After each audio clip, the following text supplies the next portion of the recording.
Hey guys, hello and welcome to my Moxie Life. I would like to start this video out with a very special message. This message goes out to all of you that watch, all of you that comment, all of you that give the thumbs up, all of the people that are subscribed and who are yet to subscribe. If you haven't subscribed, subscribe. I have since in the last, I don't know, month or so, I have found a confidence with my videoing that I haven't had before. And it's because of you guys. I am so thankful for just the support and the cheers that I've gotten from people I don't even know. I don't know, and most of you I've never met. Some of you I have. I don't really know who all my subscribers are, but there are just some really lovely people in the world, and that's you guys. And I just wanted to say real quickly that I appreciate you, and it has just kind of boosted me and made me want to keep going, because you can ask my husband. I have expressed desire to quit doing YouTube many times because I question, what the heck am I doing this for? But I think it's an outlet, and I'm just grateful to connect with people I don't even know. It's kind of crazy. So anyway, I just want to say thank you, and I hope that you enjoy this video. This video is going to be about a 2-day trip and working the C position. I'm on C position on this trip. So thanks for watching, guys. Have a great day. Hey guys, good morning. I am in my little workout craft junk collection room. I'm actually on PM reserve for the next, well, 2 more days. Yesterday was my first day and I didn't get used. So this morning, I do not have to leave here till 1:30. I went ahead and self-assigned a 2-day trip. So I start this afternoon about 4:30 and then get back tomorrow at about 9. I did not have to do that, and I'm honestly looking at the list now and thinking I probably wouldn't have gotten called because all the people in my bracket are still sitting there. Check in and let's go do a workout and a 2-day trip.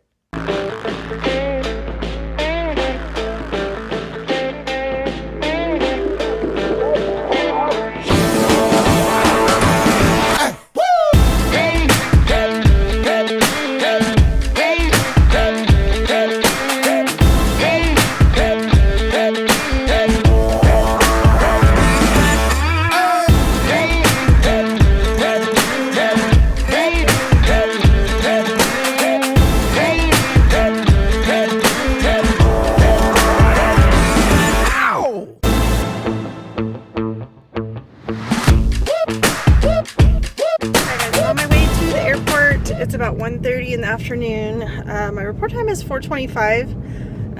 The predictive map said it could take 1 hour to 2.5. So we'll see.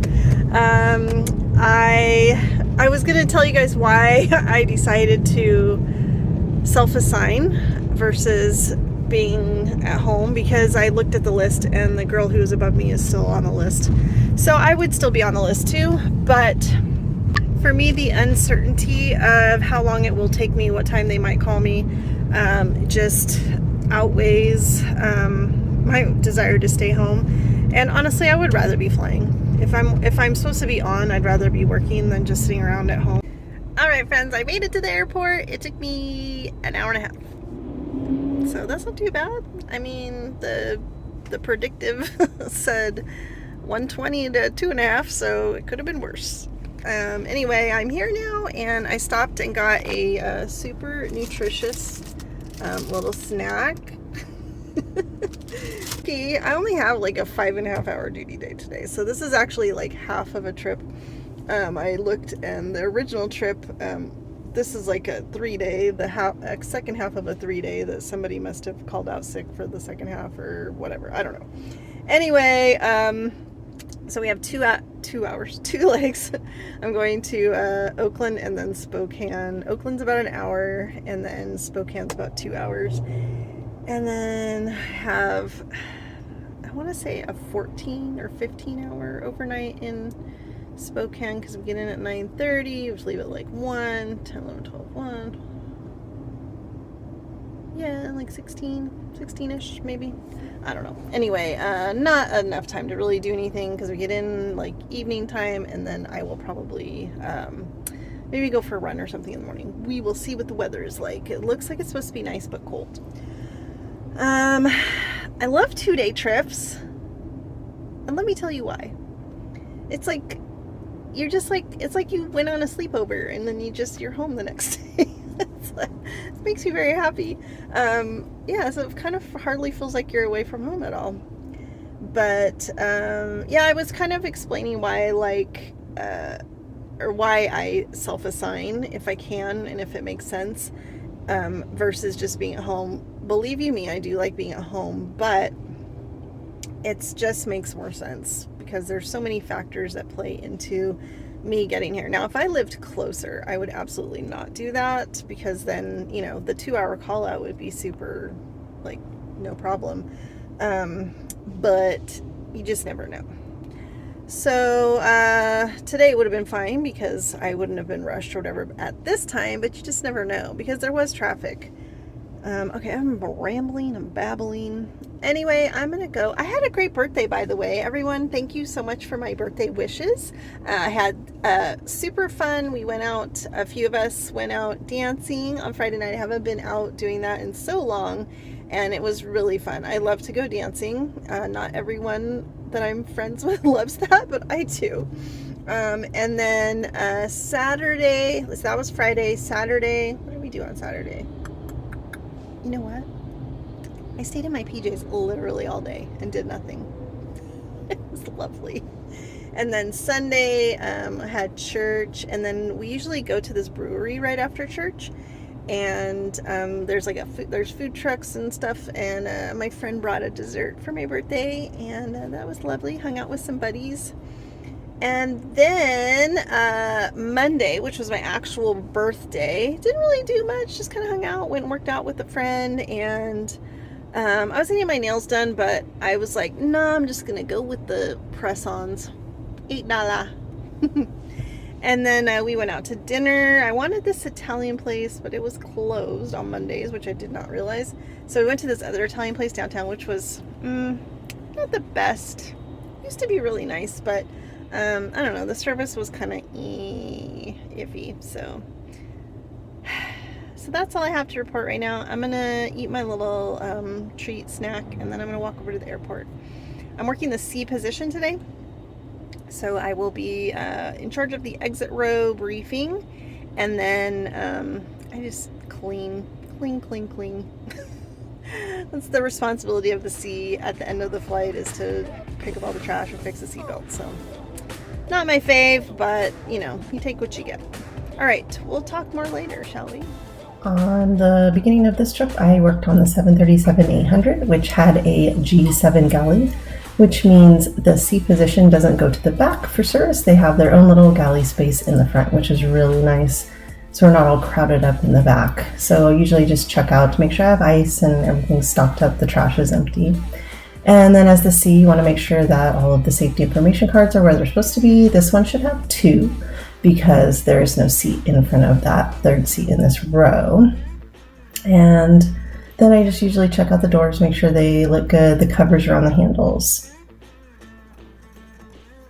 And same thing goes for the 700 series aircraft, just making sure that all the safety information cards are there and that the covers are on the door handles. On the 700, we also have to check this overhead bin that has the AED, has the emergency medical kit, has some restraints. And then for service, on the 700, I work in the back. The B usually sets up ice and drinks, gets it all ready for me when I have my orders. And then I come back and fill my trays. And my section is the 8 rows in the middle where the exit row is. I'll snuggle in my jammies in my bed, and I have my new blankie that I got for my friend for my birthday. It's like a lot lighter weight, so it fits better in my bag. So I'm in Spokane, and I just have my food, and I'm just watching some really creepy documentary. And I'm gonna go to bed. We have to report at 1 p.m., so I'm not setting an alarm. I think I want to go for a run, but I can't decide if it's going to be an outdoor run or a treadmill run. I have a 5K on Saturday. Today is Wednesday. So I don't want to overdo it because I'm just a baby runner. I'm just a baby. Someone called me a runner the other day. That's so cute. I've been running for like a month. But anyway, I'm going to go night-night now. So see y'all in the morning. Bye. All right, good morning, everyone. I'm here in Spokane, and this is actually one of my favorite overnights. Just because like right outside of the hotel we stay at is this really beautiful walking trail and park. And so I really love coming out here and taking this walk. I haven't been here in a while, but I'll link to that video that I posted before about Spokane, and then maybe show you some new things about Spokane. Okay guys, it is chilly, but I'm actually okay. If I had gloves, I would be perfect. My hands are very cold and I don't have pockets in my sweatshirt. So, but I'm glad I have a little hood on my sweatshirt because that is keeping my ears warm. But it's such a beautiful spot, and it's not raining. It is actually quite the gorgeous day. So we're gonna go over and see the falls, and then we're gonna go find some coffee. Let's go. Can you guys hear that? It's the water. Oh my god, you guys. Look.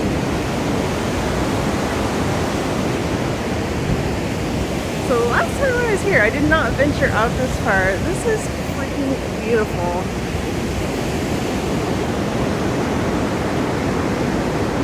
It reminds me of a couple of the spots we went to in Iceland. It is so gorgeous.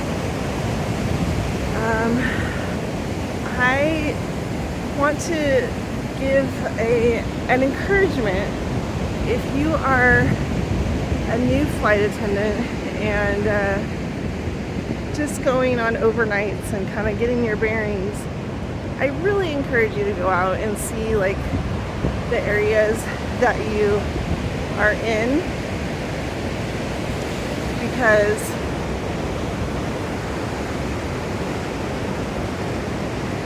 you're gonna miss out on beautiful scenery like this and spots that you don't get to go very often and you probably wouldn't go normally. And then also an encouragement to those who generally go inside their hotel rooms, and you know who you are, slam clickers. Go out, see the world, get some nature in, get some scenery, investigate. You might find something special that you like, or a place that you want to go back with your friends or your family. Alright, so I'm heading back to my hotel. I just had coffee and a caramel cinnamon roll. I was gonna go and eat my yogurt in my room, but why do that when you can have a yummy cinnamon roll at the coffee shop? So amazing. Alright, I am ready to go. I just need to put my shoes on and put my charger away. But I would just like to go over a little hotel etiquette. Oh my gosh, some people checked in, and is a big group of people, like probably a team of something. They were yelling and slamming doors up and down the hallway for like an hour, and thankfully not at a time that I'm trying to sleep. But what if someone was? What if I had a baby that was taking a nap? I just don't understand, like, the lack of recognizing that there are other people in a hotel.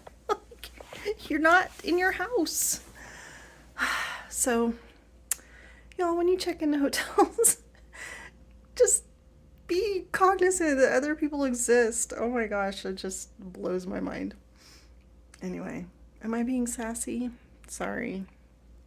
I just felt like I needed to get that out. Okay, vent over.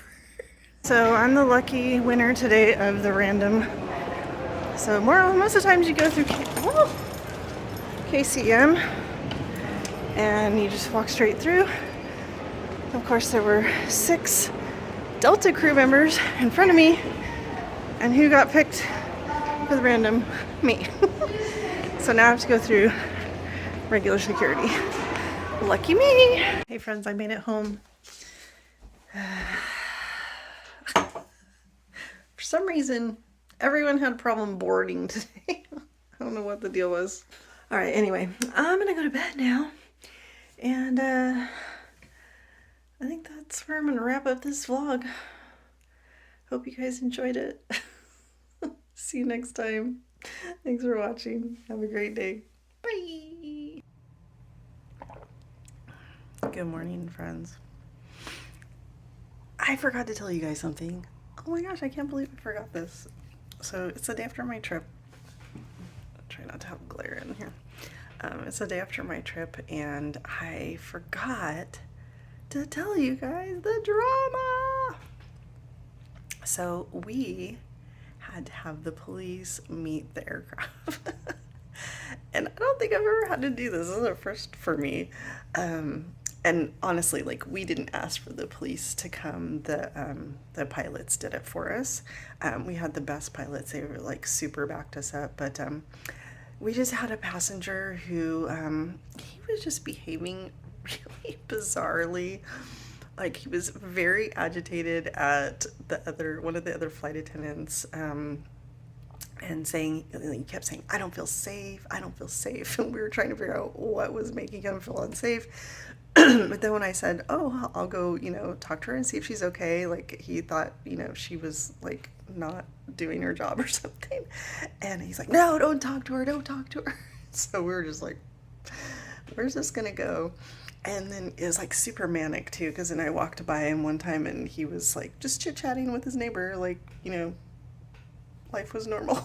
So I was like, she's like, yeah, I'm calling the pilots, we're not gonna like fool around with this nonsense. So she called them, and they were super cool, and they're like, okay, we're gonna call a supervisor, because he had been saying, I want to talk to a supervisor, I want to talk to a supervisor. So we're like, all right, we'll arrange that for you.